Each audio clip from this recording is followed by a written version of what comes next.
बिस्मिल्लाहिर्रहमानिर्रहीम। आप सबको क्रिकेट महफिल में खुश आमदीद। मेरा नाम हसन हुसैन कुरैशी है। आज I am filling in for the one and only Bahram Qazi. मेरी कोशिश होगी कि मैं बहराम की एनर्जी को मैच करूं, बट मेरी आपसे ऑलरेडी माजरत अगर मैं बहराम के उस वंडरफुल लेवल पे नहीं पहुंच सकता।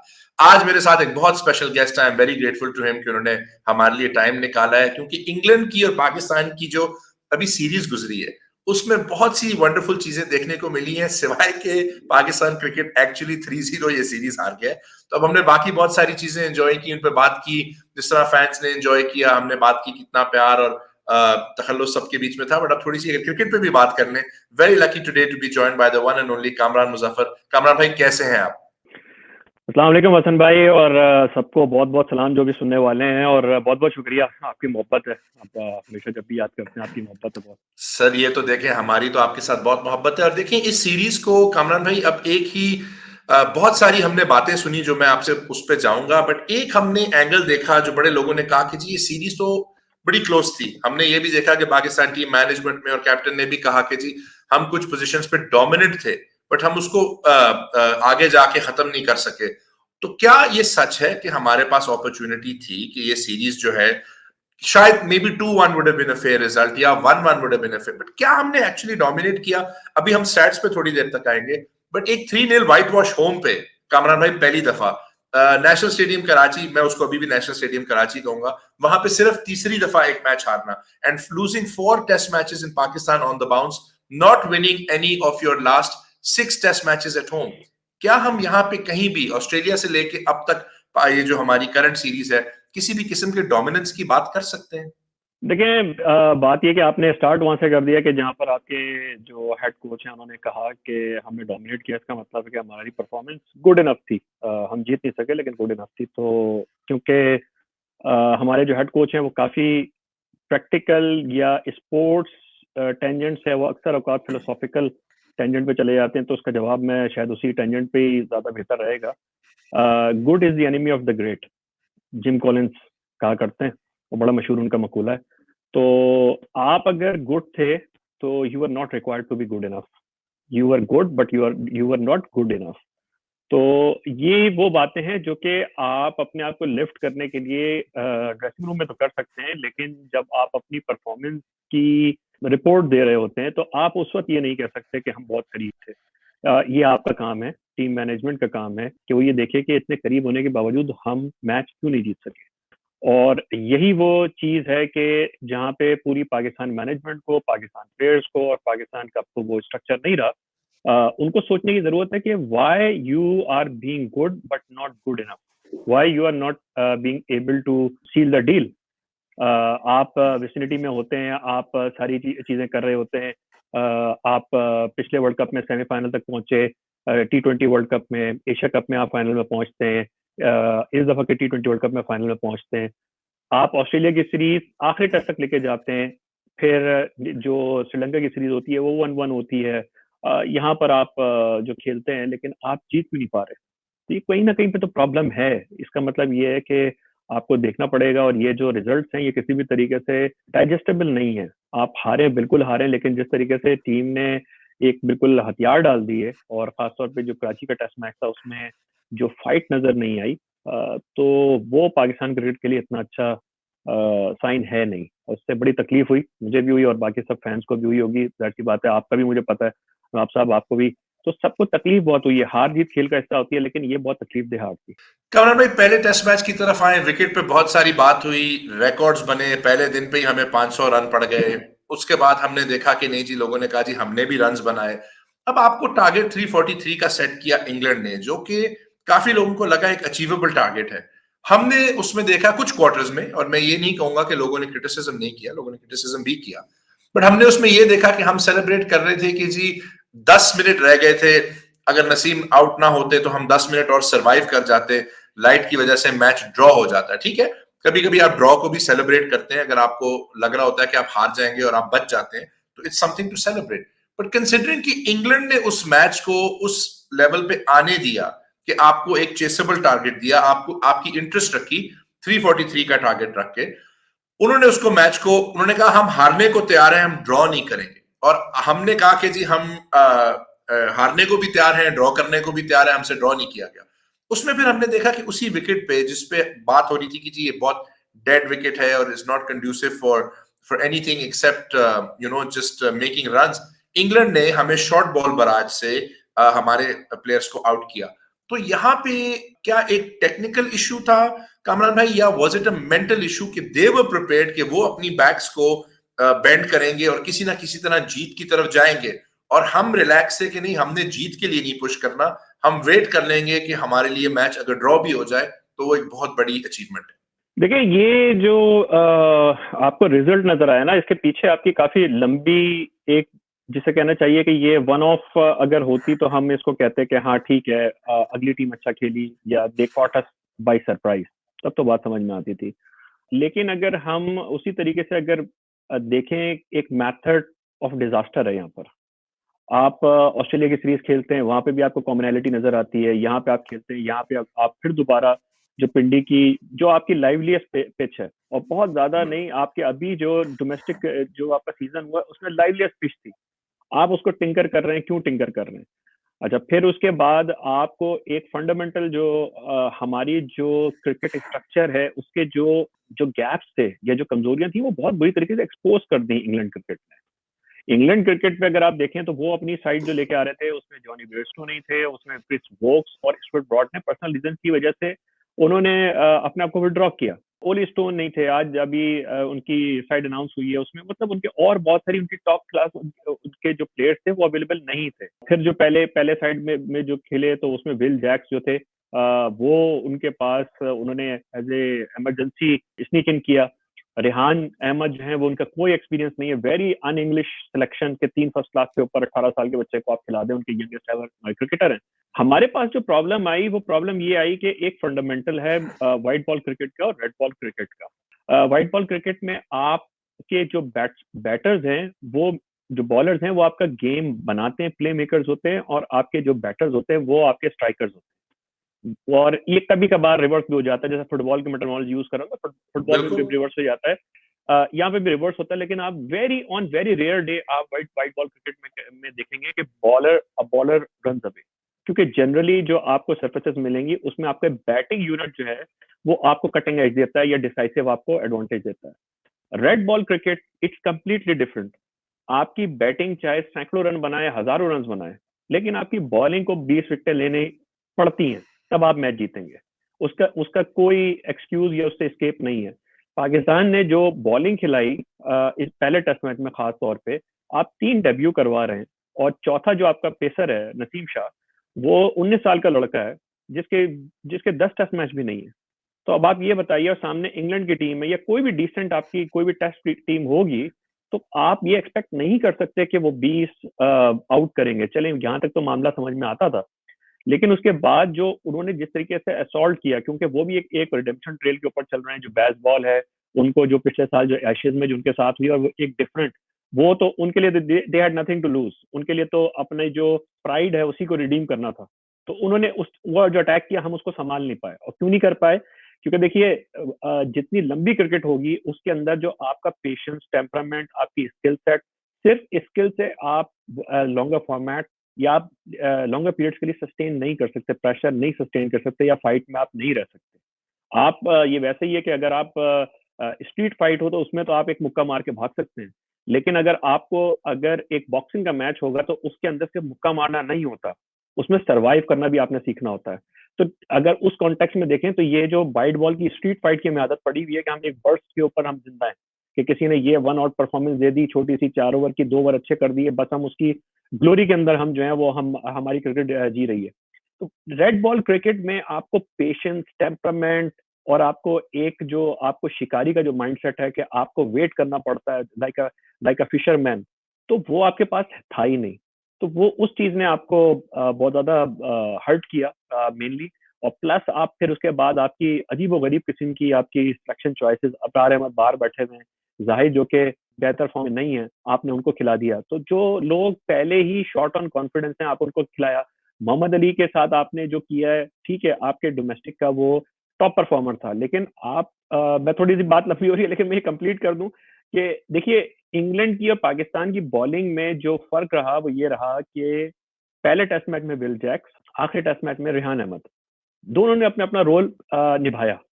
वो क्यों निभाया? क्योंकि पहले टेस्ट मैच में विल जैक्स के साथ जो उनको सपोर्ट करने के लिए Ollie Robinson, Anderson, Ben Stokes, even जो रूट भी सीरियस क्रिकेटर है, तो वो जो एक नया बॉलर था उसको जगह मिल गई, उसको स्पेस मिल गई अपने आप को एक्सप्रेस करने की।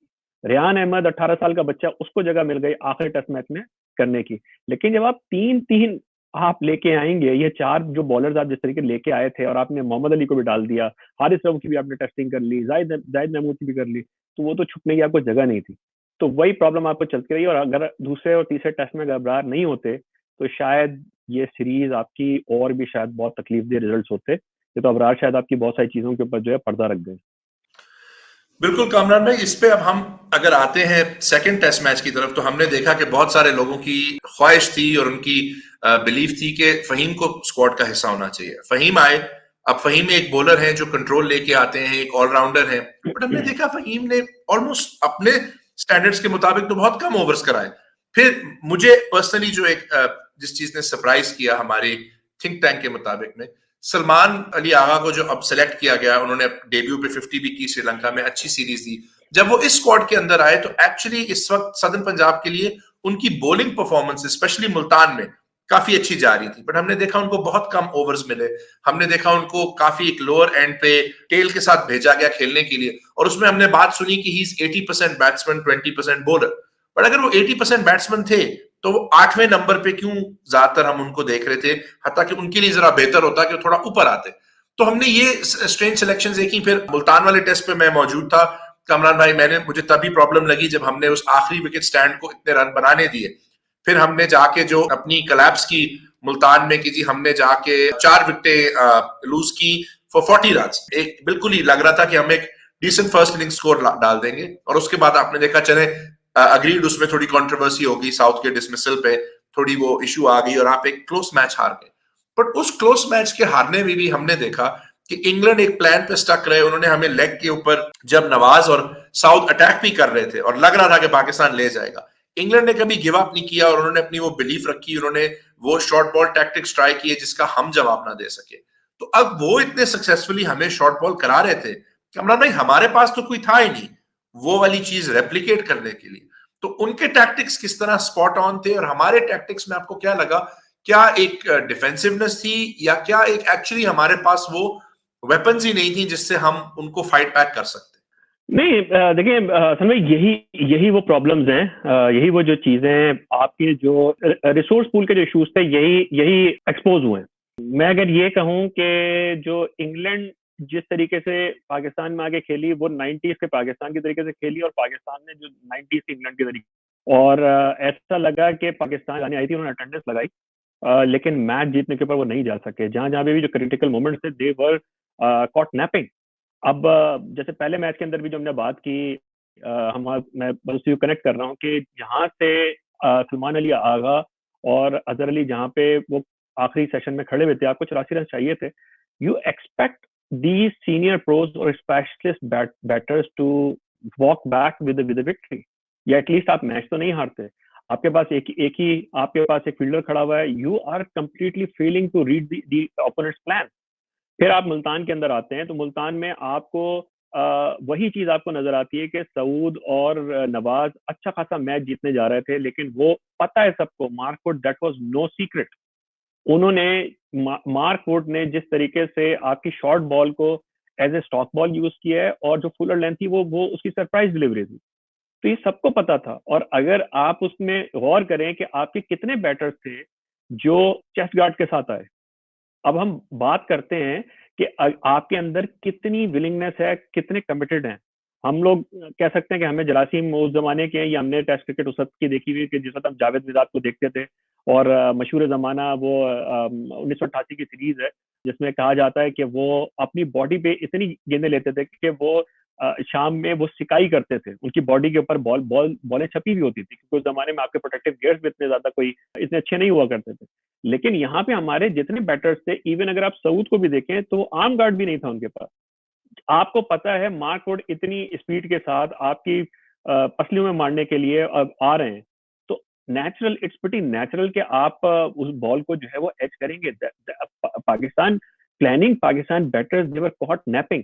प्लस उसके अंदर फिर आपके जो बैटिंग, आपका जो कोच है, कंसल्टेंट है, जो भी है, उनका भी रोल आता है कि उन्होंने क्या रीडिंग की, उन्होंने क्या एनालिसिस किया, क्या काउंटर प्लान दिया। आप अगर बगैर गार्ड के, बगैर आर्म गार्ड के, बगैर चेस्ट गार्ड के, मार्क वुड की पेस के ऊपर किसी को भी छोड़ेंगे तो वो अपने आप को बचाने जाएगा। वो साउथ के तो सर में भी गेंद लगी है, तब भी वो बच गए थे, वो अपने हाथ से ही बॉल बचा रहे। तो ये जो चीजें हैं, पाकिस्तान जहां जहां पे भी लगा है ना, जो जो सकलैन, अगर हम वापस आए कि हमने डोमिनेट किया, हमने डोमिनेट तो खैर कहीं पे भी नहीं किया, किसी भी सूरत में हमने डोमिनेट नहीं किया। हमें जहां जहां पे इंग्लैंड ने स्पेस दी तो हमने compete करने के लिए हम उसमें रहे। लेकिन जिस जिस जगह पे हम नॉक नॉक जो नॉकआउट ब्लो मार सकते थे वो हम नहीं मार सकते, क्योंकि वहां से जो सामने से इंग्लैंड का जो नॉकआउट ब्लो आया वो हम नहीं वो कर सके। फहीम अशरफ की जो आपने बात की, फहीम अशरफ आपके पास, उनका बाहर होना मुझे समझ में नहीं आया कि वो कैसे बाहर हुए। खास तौर पे जब आपके पास शाहीन शाह अफरीदी नहीं थे, आपके पास आप इतनी इनएक्सपीरियंस लाइन के साथ जा रहे हैं, और जब आपने ये काम किया तो आपके अच्छे अच्छे जो क्रिकेटर्स होते हैं उनके कॉन्फिडेंस में थोड़ा सा कॉन्फिडेंस शेकी हो जाता है। तो मुझे लगता है कि फहीम का वो कॉन्फिडेंस वाला इशू था, वरना Faheem is not that bad a bowler. अच्छी वो करते हैं, लेकिन वो बैटिंग में परफॉर्म नहीं कर पाए। अगर आप जाएं उनके ड्रॉप होने से पहले तक वो बैटिंग में बहुत अच्छा परफॉर्म कर रहे थे, जो वो इस सीरीज में नहीं कर पाए। तो एक लिहाज से आपने वो एक प्लेयर भी आपने तबाह कर दिया या आपने जाया कर दिया। बट कामरान भाई, आपने उनको टोटल ओवर ही 11 दिए ओवर 2 मैचेस, जब आपको कंसिस्टेंटली रन्स पड़ रहे थे, जब आप कंसिस्टेंटली रन्स खा रहे थे। फहीम को हम मानते ही वो बॉलर है जो कंट्रोल लेके आता है आपके पास। आपने मोहम्मद अली को ड्रॉप किया, हमने देखा कि हमने थर्ड टेस्ट मैच में कराची में we went with a lot of spin friendly options. हमने तो बॉलिंग ओपन ही स्पिन से की कंसिस्टेंट। तो ऐसी सिचुएशन में फहीम आ जाते हैं because he is not express pace. उनकी एक्यूरेसी जो है और रन्स को रोकना उनकी स्पेशलिटी है। हमने उनको हार्डली बॉल करते हुए देखा। सलमान को हमने थर्ड मैच में हार्डली बॉल करते हुए देखा। मैं सवाल इसलिए पूछ रहा हूँ, देखें ये बात नहीं है कि आप और मैं for the sake of criticism criticise कर रहे हैं। हम समझने की कोशिश कर रहे हैं कि अगर आप कोई भी थ्री सीरीज, अगर आप थ्री मैच सीरीज सारे मैचेस 2-2 3-3 रन से हारते हैं तो आप कह सकते हो कि थोड़ा बैड लक था। अगर आप इस तरीके से हारते हैं कि जी मैचेस बहुत क्लोज थे और दूसरी टीम ओवर द लाइन चली गई तो ठीक है। बट हम अब ये सुन रहे हैं और हमारी मैनेजमेंट कह रही है कि हमने जगहों पर डोमिनेट भी किया, वो परफॉर्मेंसेस में और रिजल्ट्स में तो नजर नहीं आ रहा। हम अगर देखें कि इंग्लैंड की 6 सेंचुरीज थी, हमारी 3 थी बैट्समैन की, तीनों पहले मैच में थी। उसके बाद south 94 was the highest score. Karachi में जैसे आपने कहा, बिल्कुल हमने फाइट ही नहीं किया, हमने कोई अपने टूल्स डाउन कर लिए, जो कि बड़ा डिसअपॉइंटिंग था कराची के क्राउड के लिए। रेहान ने आके परफॉर्म किया इंग्लैंड के लिए। अब हैरी ब्रुक का तो अब यही डर लग रहा है कि अगर वो 2024 में भी पाकिस्तान को टोर करेंगे तो 3-4 सेंचुरीज तो और मार जाएंगे ना। बिकॉज उनको तो लग रहा है आपके पास उनके लिए कोई जवाब ही नहीं है। अबरार की हमने परफॉर्मेंस सिर्फ देखी मुल्तान में अपने पहले मैच में, तो वही बात आ गई कि आपने जो कहा कि हमने जाहिद को देखा, जिनकी सिलेक्शन शायद 2021 में बनती थी जब वो फर्स्ट क्लास में टॉप कर रहे थे। जब हमने नोमान की सिलेक्शन देखी उस टाइम पे साउथ अफ्रीका के खिलाफ, नोमान ने आते ही परफॉर्म किया बिकॉज वो उस वक्त फर्स्ट क्लास क्रिकेट में बहुत अच्छा खेल रहे थे। जाहिद की जब सिंध के टॉप परफॉर्मर नहीं थे तो उस टाइम पे उनको हमने डेब्यू दिया, क्योंकि हमने कहा चलो जी वो सिस्टम में ज्यादा देर हमारे साथ टीम के साथ थे, उसको हमने जाके रखा। हमने देखा अबरार 2 मैचेस खेले फिर भी टॉप विकेट टेकर थे। कराची में जैसे आपने बात की, तो देखिए अब हम कमरान भाई उस पॉइंट पे आते हैं कि एक 3-0 loss at home for the first time in Pakistan history, और अब हम अपने पिछले 4 टेस्ट मैचेस हार चुके हैं। 2021 में हम 7 मैचेस जीते थे और 1 हारे थे। इस दफा हमारा रिजल्ट बिल्कुल अलग चला गया, हमसे प्रेशर नहीं हैंडल हुआ। अब अगर हम एडमिट नहीं करेंगे या एक्सेप्ट नहीं करेंगे कि हमारे पास इस वक्त प्रॉब्लम्स हैं, तो हम कैसे चेंज करेंगे? मोहम्मद अली का आपने बड़ा वैलिड पॉइंट दिया कि वो जब डोमेस्टिक में परफॉर्म कर रहे थे आपने उनको उस तरह की पिचेस पे ले आए जहां पे आपने तो उनके स्किल सेट को भी नहीं यूटिलाइज कर सके। हमारी फास्ट बॉलिंग डेप्थ कितनी कमजोर थी कि जब शाहीन के बगैर, और नसीम भी देखें इंजर हो गए, could we not have looked at Hasnain, जिनको हमने लंकन प्रीमियर लीग में नहीं जाने दिया? He is a young bowler who brings a lot of pace. Could we not have looked at other? Faheem को खिलाना बट ओवर ना देना और एक्सपेक्ट करना कि वो अपनी बैट, जी हाँ मैं भी मानता हूँ उनकी बैटिंग नहीं चली जिस तरह वो चल सकती है, बट उनका एक सेकेंडरी स्किल सेट तो है जो बॉलिंग है, जिससे शायद उनको विकेट्स लेके या रन रोक के कॉन्फिडेंस बनता। तो क्या हमने ये डिसीजंस लिए? आपको क्या लगता है कौन सी हमें वो डिसीजंस देखनी चाहिए? बिकॉज अब तो कोई टर्नओवर टाइम भी नहीं है। कमरान भाई 3 दिन बाद न्यूजीलैंड से टेस्ट मैच है, जो कि खुद एक बहुत स्ट्रॉन्ग टीम है, बहुत अच्छी टीम है। तो I mean God forbid we could be looking at a very bleak test winter for Pakistan at home, अगर आप ये अगले 2 मैचेस में भी परफॉर्म ना करो, अलॉन्ग विद द स्किल्स हमें माइंडसेट में भी तो कोई चेंज लाना पड़ेगा आफ्टर 3-0, या हम सिर्फ यही कहेंगे कि नहीं जी डोमिनेट किया बट हम 3-0 हार गए। आई थिंक हम हिस्ट्री में पहली साइड होंगे जो डोमिनेट करके होम पे 3-0 हारे। नहीं देखिए, डोमिनेट ये तो वो डिनाइल का की रिफ्लेक्शन है। अगर आप डिनाइल में रहेंगे तो फिर ये वही वही वाली चीज है कि आप खड़े होकर ये कहें कि अगली टीम जो है 50 ओवर में 500 रन कर दे और कहें देखें 50 ओवर में कराए तो हम तो टीम ग्राउंड में तो थे, हम भागे नहीं। तो ये वैसे ही है कि हम जो है वो मौजूद थे। लेकिन इस तरीके से ये चीजें काउंट नहीं होती। फिर अगेन मैं जो सकलैन जिस टेंजेंट में चले जाते हैं कि तो फिर कहा यही जाता है कि there are two things in life, results and reason simply don't count. तो आप जितने भी रीजंस देते रहे, अगर आपके पास रिजल्ट्स नहीं आ रहे तो फिर ठीक है, एक लिमिट होगी, आपके फैंस भी आपको सपोर्ट करेंगे, लेकिन आप कर क्या रहे हैं? आपकी जो अभी जो प्रॉब्लम है, अगर हम इसको इस तरीके से देखें कि हमारी जो सप्लाई लाइन के जो इश्यूज हैं, हमारी जो फैक्ट्री है, जो हमारी प्रोडक्शन लाइन है, उसमें बहुत गैप आ चुका है। हम पिछले 3-4 साल जो हमारे पास जो पिछली जो हमारा जो कहते हैं ना फैक्ट्री लाइन थी, या जो हमारा पिछला मॉडल था, उससे तो हमें फिर भी प्रोडक्ट्स मिल रही थी। लेकिन जो ये हमने 6 टीमों का जो जो सेटअप हम लेके आए, डिपार्टमेंटल क्रिकेट हमने खत्म की, उसकी जो फसल है वो तो अब आना शुरू हुई है। कि अब बहुत सारी बात होती है सिलेक्शन पे, फैंस वो भी फ्रस्ट्रेट हो जाते हैं कि यार इसको खिला दिया, उसको खिला दिया। आप किसको खिलाएं? पिछले 2 साल में अगर हम थोड़े से इंसाफ से बात करें, अब तो वो सेटअप भी नहीं रहा। लेकिन आप ये देखिए कि चाहे वो इमरान भट्ट हो, चाहे वो नुमान अली हो, चाहे साजिद हो, चाहे कामरान गुलाम पहले भी सिलेक्ट हुए थे, नहीं खेल पाए, सऊद शकील हो, ताबिश हो, मोहम्मद अली हो, ये जितने लोग हैं ये आपके डोमेस्टिक में परफॉर्म करके तो आए। यही लोग तो परफॉर्म कर रहे थे। ये आपके चार्ट पे, हाँ हम ये कह सकते हैं कि ये दूसरे नंबर पे थे, तीसरे नंबर पे थे, चले वो हमेशा होता है क्योंकि सिलेक्शन हमेशा सब्जेक्टिव एक डिबेट होती है हमेशा। हम दो भी बैठेंगे तो शायद हम एक टीम के ऊपर एग्री ना कर सके, लेकिन आपको देखना ये पड़ेगा कि अच्छा ये नहीं होते तो आप किसको सिलेक्ट करते? आप जिन लोगों की बात कर रहे हैं, आप उनको, अभी हसन अली की बात हो रही है, तो देखिए हसन अली को एक्सपीरियंस के ऊपर तो डेफिनेटली उनका बनता था, और अब हसन अली के आने से न्यूजीलैंड के सीरीज में कुछ जो है वो फर्क भी महसूस होगा, क्योंकि एक्सपीरियंस का कोई नियमित बदल होता नहीं है। लेकिन आपको हसन को अगर ड्रॉप किया गया तो वो भी कोई इतना गलत डिसीजन नहीं था। हसन की जो फर्स्ट क्लास में जो परफॉर्मेंस थी सीजन में, वो स्पाइक की नहीं थी। तो आपको ये देखना पड़ेगा कि सिलेक्टर्स या टीम मैनेजमेंट क्या करें, कहाँ से प्लेयर्स लेके आए। वो तो जो अवेलेबल पूल है उसमें से, मैं ये कहता हूँ 100% ना सही तो 80% तो वो आपको सही टीम्स दे रहे थे, जो बेस्ट अवेलेबल टीम्स वो दे रहे थे। तो ये प्रॉब्लम है अभी जो जो न्यूजीलैंड की सीरीज है, न्यूजीलैंड की सीरीज में शायद आपको इतना प्रॉब्लम ना हो, क्योंकि हमें जो बेसिकली जो हमें इंग्लैंड में प्रॉब्लम हुआ है वो बेसबॉल से और उनके स्कोरिंग रेट से हुआ है। और आप यही देखेंगे जब जब अबरार आए हैं और थोड़ा सा उन्होंने कैच करने की वो किया, तो वो इतना पेनफुल या उस तरीके से नहीं रहा। अब आप क्लोज या विसिनिटी में आप रहे तो। और जो आप बात कर रहे थे हैरी ब्रूक की, मैं ये सोच रहा हूँ कि जो रूट नहीं चला है, जो इंग्लैंड का इस इमेजिन रीजन में सबसे सबसे आपका एक्सपीरियंस और सबसे प्रोलिफिक रन स्कोरर है, अगर वो चल जाता तो हमारा क्या होता। तो यहाँ देखते हैं कि केन विलियमसन हमें बिल्कुल अकेला ही, और हेनरी निकल्स हैं, और ये डेरिल मिचेल, ये सारे के सारे जो जो बैटर्स इनके हैं और जो जो टीम है, ये लंबी इनिंग्स खेलने का आदी है। तो यहाँ ये होगा कि ये लंबी बैटिंग लेंगे, शायद आपको उस तरीके से पिटाई नहीं लगाएंगे जैसे इंग्लैंड ने लगाई थी, तो शायद हम थोड़ी चीजें बचाने में कामयाब हो जाए। अब कामरान भाई आपने उसकी बात की तो देखें पिंडी पे उनका रन रेट पहली इनिंग्स में 6.5 और दूसरी इनिंग्स में 7.37 था। हमारे पास उसका कोई हल ही नहीं था, हमने कोई उनका रन रेट हम रोक नहीं सके टेस्ट मैचेस में। एक चीज मैं आपकी तरफ आऊंगा जिस पे बहुत सारे लोगों ने कमेंट किया, and I like to get your analysis on this, field placings पे। हमने देखा इंग्लैंड की फील्ड प्लेसिंग्स बहुत प्रोएक्टिव थी। आपने बात की कि जब शॉर्ट बॉल के लिए भी उन्होंने वहां पे लेग स्लिप भी रखी हुई थी।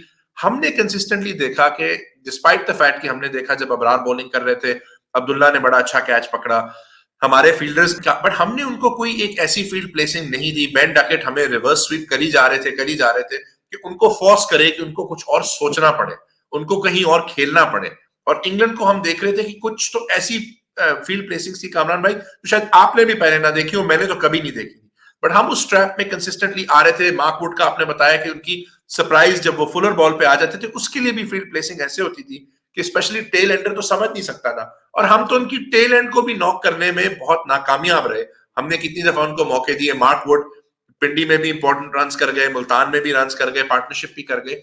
तो how much of that comes into the equation Kamran भाई, कि जो उनकी फील्ड प्लेसिंग थी, अगर हम अपनी फील्ड प्लेसिंग बेहतर करते हो तो श्योरली हम 7.5 और 6.5 रन की औसत पे रन्स ना खा रहे होते, जो over a period of 60-70 overs will obviously lead to a lot of runs. उन्होंने अपने लिए टाइम भी तो कितना क्रिएट कर लिया इस रन रेट पे खेल के। देखिए ये बहुत क्रिटिकल पॉइंट है, और यहाँ से फिर वही ये ऐसी डिबेट्स हम बहुत लंबे टाइम में हम चले जाएंगे बहुत इसके ऊपर। अब मुझे नहीं पता है कितना वक्त है हमारे पास। देखिए ये अब हमारा जो स्ट्रक्चरल जो हमारे फ्लॉज थे, वो जो जैसे मैंने कहा था कि इंग्लैंड ने उसको बुरी तरीके से एक्सपोज कर दिया, हमें कहीं छुपने की जगह नहीं मिल रही। हम कहीं ना कहीं पे हम किसी ना किसी चीज के पीछे, आप कहते हैं ना कि हम छुप जाते हैं, अगर ओले पड़ रहे होते हैं तो आपको, लेकिन अगर खुला मैदान हो, आपके पास छतरी भी ना हो, आप कहाँ छुपेंगे? तो वो हमारे साथ वो हाल किया इंग्लैंड ने इस वक्त। आपका कैप्टन जो है वो कैप्टन बाय के एबिलिटी नहीं है, बाय अवेलेबिलिटी है। ये फंडामेंटल आपका जो जो इशू इस वक्त है वो ये है कि वहां पे बेन स्टोक्स है, मैकलम है, ये टैक्टिशियंस हैं, स्ट्रेटेजिस्ट हैं। आपकी विद ऑल ड्यू रिस्पेक्ट, आप सकलैन को देखें, आप मोहम्मद यूसुफ को देखें, जब ये अपने प्लेइंग डेज के अंदर भी, सकलैन बॉलिंग के अंदर आप कह सकते हैं कि वो थोड़े टैक्टिशियन थे, लेकिन इनकी जो कैप्टनसी या जो ये जो गेम मनूवरिंग की जो कैपेबिलिटी है वो कोई इतनी नोन नहीं है। बाबर भी आप captain as a renowned captain नहीं है। तो हुआ ये कि जब आपके ऊपर प्रेशर पड़ा तो आपको समझ नहीं आया। बेसिकली यू वर, मतलब हमें तो स्टन किया है। जो पहले दिन ही, पहले टेस्ट मैच में पहले दिन ही जो 5 रन पड़े, तो हम तो हमारी पाकिस्तान की जो थिंक टैंक था वो सारा का सारा डिफेंसिव माइंडसेट में चला गया, और दे वर रनिंग फॉर कवर कि यार किसी जगह रन कम करो। अच्छा, 7.5 रन का अगर रन रेट है कोई बात नहीं, पहले भी ऐसे बड़े आते थे जो हमारे जो 90s की जो हमारी लॉट थी। देखिए जब सामने वाला अटैक कर रहा होता है, आप क्यों नहीं कर पाए? आपको थोड़ा सा रिवर्स करना पड़ेगा। आप क्यों नहीं कर पा रहे थे? आप इसलिए नहीं कर पा रहे थे कि वो आपको जहां पे अगर दाना भी डाल रहे थे, थोड़ा सा आपको इंटाइस भी कर रहे थे, उस हिसाब से उन्होंने फील्ड ली हुई थी। अगर आपकी फॉर एग्जाम्पल बेन डकट की, आप वो PSL खेल के गया, वो आपके T20 आपकी सीरीज खेल के गया, आपकी क्या होमवर्क था इस आपकी पूरी टीम मैनेजमेंट की? एनालिस्ट के पास क्या था? अब आपको 2 मैचेस के बाद ये पता चला कि ये बंदा जो है ये स्वीप और रिवर्स स्वीप बहुत मारता है, स्क्वायर ऑफ द विकेट मारता है, यहाँ पैक कर दो, इसको सामने खिलाओ तो ये यहाँ फंसेगा। बड़ी नेचुरल सी बात है। ये काम पहले दिन क्यों नहीं हुआ? इंग्लैंड जो था, इंग्लैंड की जो तैयारी थी, उनकी तैयारी इस लेवल की थी कि उधर वर्ल्ड कप चल रहा था, और मैकलम और मोइन अली की बातचीत ये चल रही थी कि पाकिस्तान टेस्ट के लिए जा रहे हो या नहीं जा रहे। They were looking so far ahead. हमारा हाल ये था कि हमारी जो टीम गई, सारी की सारी टीम जो वर्ल्ड कप के अंदर पूरा पूरा बोर्ड और पूरी मैनेजमेंट उसमें उसमें ही मसरूफ रही। पीछे आपको ये समझ में नहीं आ रहा था कि हमारी जो टेस्ट सीरीज है और उसके ऊपर आपका वर्ल्ड टेस्ट चैंपियनशिप का फाइनल भी डिपेंडेंट है, स्पोर्ट्स क्या होगा। शाइन इंजर्ड हो गया था, हमारे ऑल्टरनेट्स क्या होंगे, हमारे किस तरीके से होंगे। आप वापस आते हैं, आपने इन प्लेयर्स में से किसको चार मतलब वो जो आपका डोमेस्टिक का फलाक का सीजन चल रहा था, किसको मैचेस खिलाया आपने? किसी को नहीं खिलाया। आपकी इस पूरी साइड ने कितने फर्स्ट क्लास मैचेस खेले।